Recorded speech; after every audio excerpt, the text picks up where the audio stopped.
वाट बघतोय. मला वाटलं पळून गेलोय. अधिक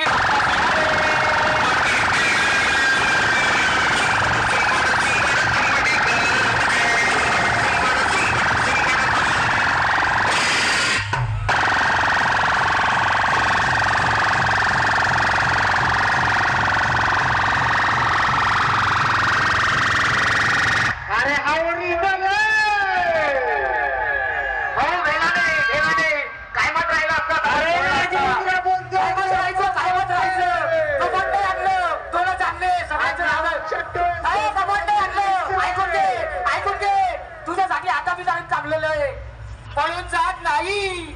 अरे अरे मार्केटमध्ये कितीतरी समजाने नवीन आले तरी बदामाची किंमत कमी होत असते भावा. हे लक्षात ठेवायचं. आज नेरची जत्रा होती म्हणून तू बचावून पळाला.